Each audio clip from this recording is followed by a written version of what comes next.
এবারের বিজয় দিবসে জাতির অর্জন অনেক, যার প্রতিটিতেই তরুণদের বিশেষ ভূমিকা ছিল। বিজয়ের 42তম বার্ষিকী উপলক্ষে তরুণ সমাজের বিভিন্ন উদ্যোগ নিয়ে এবারের আয়োজন।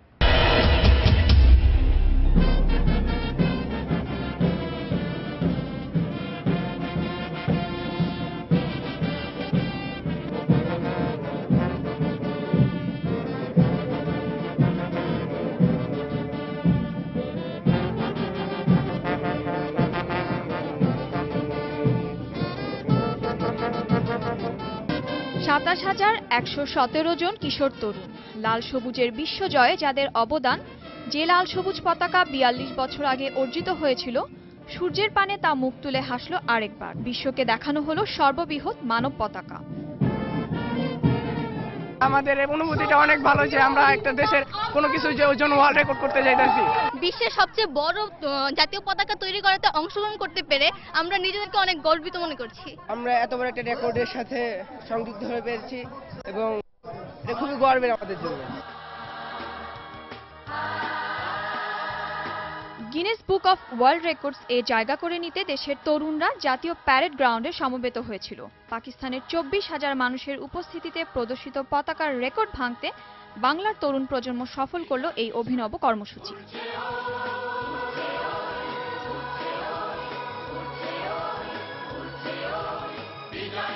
অন্যদিকে বিজয়ের দিনে আর এক রেকর্ড গড়ার কারিগর বাংলার তরুণ প্রজন্ম। লাখো কণ্ঠে জাতীয় সঙ্গীত গেয়ে বিশ্বজয়ের আর এক নজির।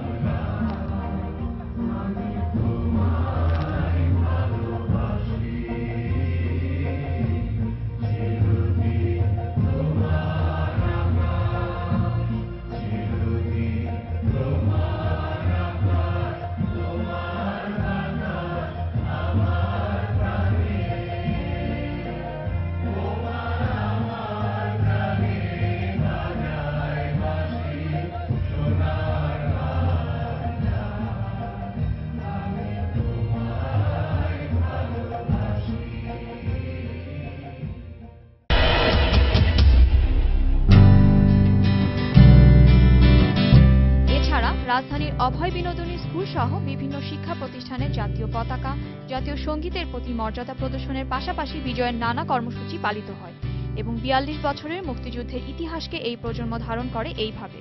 আমাদের দেশে দীর্ঘ 9 মাস যুদ্ধ ছিল, তখন আমাদের দেশে মানুষ অনেক শোষণে চলতো। তারা এই শোষণ থেকে বাঁচার জন্য বাংলা মায়ের দামাল ছেড়ে ঝাঁপিয়ে পড়ে শত্রুদের উপরে। শত্রুদের হাত থেকে ছিনিয়ে আনে আমাদের স্বাধীনতা। এই স্বাধীনতা অর্জিত হয় এক সাগর রক্তের বিনিময়ে। আমাদের এটি গর্ব যে আমাদের দেশটি একটি স্বাধীন দেশ। এই দেশে আমরা স্বাধীনভাবে এখন চলাচল করতে পারি। আমাদের একটি নিজেদের স্বাধীনতা রয়েছে। পুরো 9 মাস যুদ্ধ করে 16 ডিসেম্বর 16 তারিখে স্বাধীনতা লাভ করে।